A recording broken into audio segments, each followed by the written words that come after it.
يخنة السمك. طبعا هاي الوصفة من المطبخ البرازيلي. طبعا عندهم ما شاء الله وصفات مشهورة كثير، بس أنا حبيت أختار هاي الوصفة، حسيتها هيك قريبة في المكونات لإلنا وطعمها جد بشهي. فللوصفة رح نستخدم الفيليه. طبعا هلا أي فيليه متوفر عندكم، بس ممكن تستخدموا اللوت أو الهامور. اللي عملته إنه أنا هون قطعته مكعبات، بس أنا هون بدي أورجيكم قطعته مكعبات. بدي تكون المكعبة عندي مش صغيرة ولا كبيرة، يعني بدي إياها تكون عندي بهذا الحجم. تتبيلة السمك المعروفة، رح أحط هون شوي من الملح. تمام؟ تمام. رح أحط الفلفل الأسود، ورح أنزل كمان هون الكمون. ملح وفلفل أسود وكمون. والسمك عنا دائما بحب عصير الليمون. بدي أحط شوي من عصير الليمون. هاي تتبيلة السمك، عشان هيك ياخذ عندي الزيت نكهة الثوم. هلا هاي التتبيلة بتترك السمك منقوع فيها تقريبا مدة نص ساعة، وبعديها بتشتغلوا فيها. زيت نباتي من شعبان. بس بدي أرمي شوي من الثوم. شو نوع السمك والله؟ اللي استخدمته هو لوت. لوت. نعم. فيليه لوت. اوكي. هلا هون بدنا ننزل السمكات. طبعا بدكم تحاولوا انه السمك هيك ينزل، يعني انا بدي اعطيه هيك تحميره حلوه، يعني بتنزلوه بس انه حاولوا انه يعني يكون بعيد عن بعض، يعني مش فوق بعض، لانه احنا ما بدنا نقعد نقلب بالسمك. طيب بحب اخذ شويه تعليقات وانت تقرب السمكات. اوكي. هاي التحميره خلص، يعني مثلا عندنا بده يكون هون 3/4 الاستواء، رح نكمل الاستواء عندنا بالصلصه. يعني انتم بتعرفوا خفيف خفيف. نعم. فشوف ما احلى. فهلا انا هون بدي اشيل السمك. تسلم. وبدي احط هلا ابلش في الخضره. هسه شوفوا شو التقطيعه اللي انا مقطعيتها شرائح. فاول شيء بدنا ناخذ البصل. تمام. هلا هون انا اللي بدي احطه، بدي احط ثوم. طبعا انا الثوم هون مقطعيته مكعبات، لأن بدي تكون عندي نكهته قوية. وراح أنزل الفلفل الرومي. طبعا أنا مستخدم هون فلفل رومي ملون، إذا حبيتوا تستخدموا كل المكون إن يكون فلفل أحمر بصير. شو بدي أعمله؟ نعمل فتحة هون. شو بدي أنزل؟ بدي أنزل معجون الطماطم عشان تستوي عندي. الشيف اللي بيسوي الحركه هاي بعتبره فهمان كثير. طبعا هاي يحرقهن شويه، يعني يستويها شوي. يستويها شوي. هلا اول شيء بدنا ننزل الملح. شوفوا شو البهارات اللي بدنا نحطها.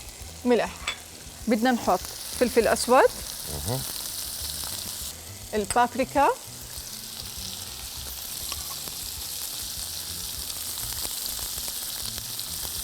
رشه صغيره من الكمون. بما انها يخنه انا شخصيا بحبها انها تكون حاره، بس راح احط نتوفه اللي هي الشطه المجروشه. نخلط كل المكونات مع بعض.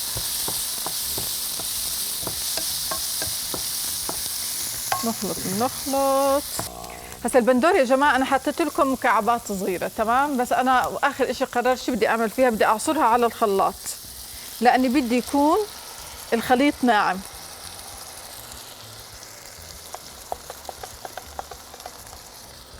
فاعصروها عشان هيك يطلع معكم الخليط غير شكل. حلو. هلا هيك علي. هسا بدها تتعلى. اوكي. بدنا نتركها شوي هيك دقيقتين، بعديها عشان انزل الحليب جوز الهند والسمك. طبعا بما انه احنا بنستخدم سمك فلازم نستخدم له حليب جوز الهند. ليش؟ لانه هو ما يفضل انه احنا نستخدم الكريمه الحليب المصنوعه من حليب الابقار. اوكي. موافقين. يعني ناخذ شيء نباتي. اللي بتقوليه موافقين عليه.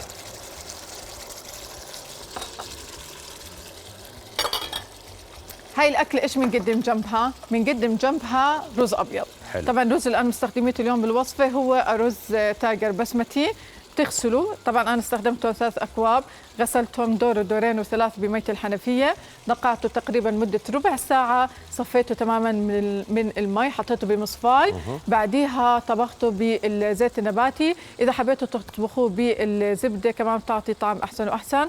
كل كوب أرز تايجر بسمتي منقوع مدة ربع ساعة بمية الحنفية مش بالمي الساخنة، بحط له كوب ونص مي مغلية. تمام، لازم يكون عندنا مصفى تماما من المي، بتحطوا له كوب ونص من المي المغلية. وآخر إشي لما تحسوه بلش يتهدى عندكم، يا إما بتحطوا ربع كوب من المي الساخنة أو نصف كوب، حسب أنتوا كيف شايفين درجة استواء حبة الرز. بتغطوه وبتتركوه حتى يتهدى. طبعا جد هاي اليخنة طيابتها جنبها الرز. في ناس بتاكلها مع خبز، بس انه سمك وهيك بتحس رز تمام اطيب. روعة روعة. فهلا عندي هون بدي انزل السمك. بتغطى؟ نعم. بتغطى السمك؟ لا ما بتغطى، لانه انا ما بدي ينزل ميته.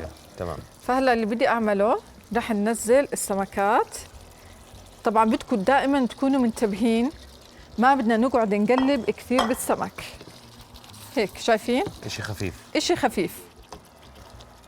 هلا انا متى بتزيدوا المي اللي هي يا اما مي سخنه او مرق سمك اذا متوفر عندكم، بتزيدوه بعد ما تحطوا حليب جوز الهند، عبين ما تشوفوا القوام كيف صار عندكم، او انتم كيف كثافه اليخنه اللي انتم بدكم اياها.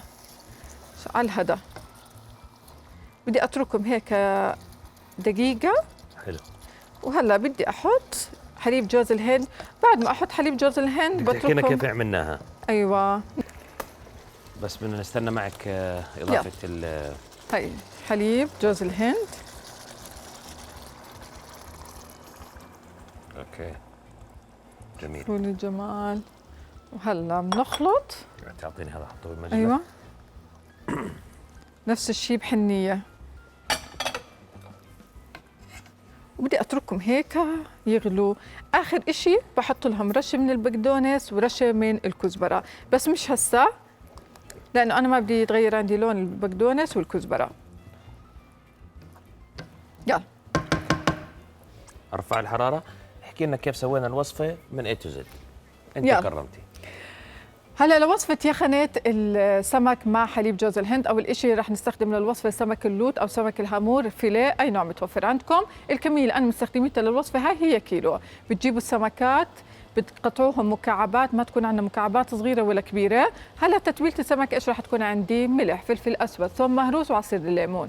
بتبلهم مع بعض، بدخلهم الثلاجة لمدة نص ساعة. بعدها بطلعهم بالزيت، رح أقلبهم حتى ياخذوا عندي هيك لون ذهبي. بدي إياهم يوصلوا يا إما نص الاستواء أو 3/4 الاستواء. بشيلوهم من الطنجرة، وبنفس الطنجرة بننزل البصل، الثوم، بالإضافة لمعجون الطماطم.